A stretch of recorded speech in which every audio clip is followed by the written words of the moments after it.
Assalamualaikum warahmatullahi wabarakatuh. Perkenalkan, nama saya Salsabila Nadia Kirana dengan NIM 4322510097 kelas HIP 1B. Pada kesempatan kali ini, saya akan mempresentasikan hasil analisis data kesehatan kerja PTX Surabaya tahun 2018. Ada dua informasi yang akan saya sajikan, yaitu hubungan kebiasaan olahraga dengan keluhan LBP dan hubungan kebiasaan merokok dengan hasil ronsen dada abnormal. Data yang digunakan mencakup 80 pekerja pada tahun 2018. Kita mulai dari topik pertama. Low back pain atau LBP adalah nyeri pada punggung bagian bawah yang sangat umum ditemukan pada pekerja di lingkungan industri. Yang ingin kita lihat dari data ini adalah apakah frekuensi olahraga pekerja berkaitan dengan ada tidaknya keluhan LBP. Dari tabel distribusi ini, data dibagi menjadi 3 kelompok berdasarkan kebiasaan olahraga pekerja. Kelompok pertama adalah pekerja yang rutin berolahraga berjumlah 23 orang. Dari 23 orang ini, hanya 3 orang yang mengalami LBP dan 20 sisanya tidak. Presentasi LBP-nya hanya 13%. Ini angka yang paling rendah di antara 3 kelompok. Kelompok kedua adalah pekerja yang jarang berolahraga. Ini kelompok terbesar dari 45 orang yang cukup mengejutkan. 26 dari 45 orang di kelompok ini mengalami LBP, sisanya 19 orang tidak. Artinya 58% pekerja yang jarang olahraga mengalami nyeri punggung, lebih dari separuh kelompok. Ini angka tertinggi di antara semua kelompok. Lalu untuk kelompok yang ketiga adalah pekerja yang tidak pernah berolahraga sama sekali. Berjumlah 12 orang, dari 12 orang, 4 mengalami LBP dan 8 tidak. Sehingga presentasinya hanya 33%. Secara total dari 80 pekerja, 33 orang atau 41% mengalami keluhan LBP. Hampir separuh dari seluruh pekerja mengalami gangguan muskuloskeletal dan mayoritas berasal dari kelompok yang jarang berolahraga. Ada 3 hal yang bisa kita ambil dari data ini. Pertama, soal distribusi. Temuan paling menonjol adalah pekerja yang jarang olahraga memiliki prevalensi LBP tertinggi, 58%, hampir 4 kali lipat dibanding pekerja yang rutin olahraga di angka 13%. Perbedaan yang sangat jauh ini menunjukkan bahwa kebiasaan olahraga punya pengaruh nyata terhadap keluhan LBP. Kedua, soal faktor risiko. Mengapa bisa terjadi seperti ini? Di lingkungan industri, banyak pekerja bekerja dalam posisi statis dalam waktu lama, baik duduk di depan mesin maupun berdiri terus-menerus. Posisi seperti ini memberikan tekanan yang konsisten pada otot dan tulang belakang.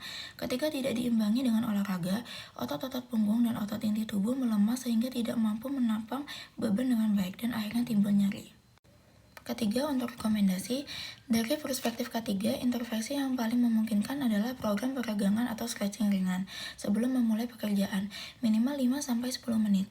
Gerakan sederhana untuk meregangkan punggung dan memperkuat otot inti sudah terbukti efektif menurunkan insidensi LBP pada populasi pekerja. Selain itu, edukasi tentang postur kerja yang benar juga perlu dimasukkan dalam program K3 perusahaan. Untuk topik yang kedua, ronsen dada adalah salah satu komponen pemeriksaan kesehatan pekerja yang menggambarkan kondisi organ paru. Hasil yang abnormal bisa mengindikasikan berbagai perubahan pada jaringan paru seperti infiltrat, penebalan, dan tanda fibrosis. Yang ingin kita lihat di sini adalah apakah kebiasaan merokok berkaitan dengan hasil ronsen yang tidak normal.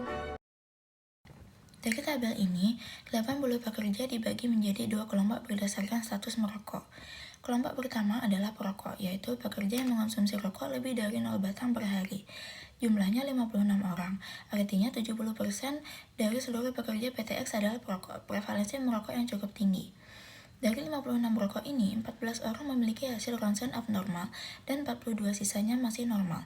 Presentasinya 25% atau 1 dari 4 perokok sudah menunjukkan kelainan pada gambaran paru-parunya. Kelompok kedua adalah non-perokok, berjumlah 24 orang. Dari 24 orang ini, hanya 1 orang yang hasil ronsennya abnormal, sementara 23 sisanya normal. Presentasinya hanya 4%, jauh lebih kecil dibanding kelompok perokok. Secara keseluruhan, dari 80 pekerja terdapat 15 orang dengan ronsen abnormal atau 19% dari total pekerja. Dari 15 orang itu, 14 diantaranya adalah perokok. Ada 3 hal penting yang bisa kita bahas dari temuan ini. Pertama, soal temuan utama, perokok memiliki risiko ronsen dada abnormal 6 kali lebih tinggi dibanding non-perokok, 25% berbanding 4%. Ini perbedaan yang sangat signifikan dalam kesehatan kerja. Kedua, soal kaitan biologis, asap rokok mengandung ribuan zat berbahaya termasuk tar, karbon monoksida, dan berbagai partikel kimia lainnya. Ketika dihirup terus-menerus dalam jangka panjang, partikel-partikel ini mengendap di jaringan paru dan memicu peradangan kronis. Peradangan yang tidak berhenti ini secara perlahan merusak jaringan paru, menyebabkan fibrosis atau pengerasan jaringan, dan mempersempit saluran nafas. Perubahan-perubahan inilah yang kemudian tampak sebagai gambaran abnormal pada foto ronsen dada di lingkungan kerja industri. Risiko ini bisa semakin besar jika pekerja perokok juga terpapar debu atau bahan kimia lainnya, karena efek keduanya saling memperkuat kerusakan paru. Yang ketiga, untuk rekomendasi, dari sisi K3 dan medical surveillance, temuan ini menegaskan perlunya dua langkah konkret. Yang pertama, pemeriksaan ronsen dada berkala harus diprioritaskan untuk pekerja perokok, karena perubahan pada paru seringkali tidak menimbulkan gejala di awal, tetapi sudah terdeteksi melalui ronsen. Deteksi dini memungkinkan penanganan sebelum kondisi berkembang lebih lanjut. Kedua, perusahaan perlu memfasilitasi program berhenti rokok bagi pekerja, misalnya melalui konseling kesehatan rutin dan edukasi yang terintegrasi dalam program K3. Sebagai simpulan dari analisis data kesehatan kerja PTX Surabaya tahun 2018 terhadap 80 pekerja, diperoleh dua temuan utama, yaitu yang pertama, terdapat hubungan yang jelas antara kebiasaan olahraga dengan keluhan LBP. Pekerja yang jarang berolahraga memiliki prevalensi LBP tertinggi sebesar 58% dibanding pekerja yang rutin berolahraga yang hanya 13%. Secara keseluruhan, 41% dari total pekerja mengalami keluhan LBP.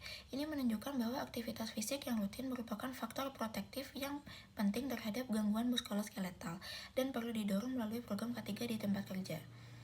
Yang kedua, terdapat perbedaan yang sangat signifikan pada hasil ronsen dada antara perokok dan non-perokok. Sebanyak 25% perokok memiliki hasil ronsen abnormal, sementara hanya 4% pada non-perokok. Perokok memiliki risiko 6 kali lebih tinggi untuk mengalami kelainan gambaran paru. Temuan ini menegaskan pentingnya medical surveillance yang rutin dan program pengendalian faktor risiko merokok di lingkungan kerja. Demikian presentasi yang dapat saya sampaikan. Terima kasih. Wassalamualaikum warahmatullahi wabarakatuh.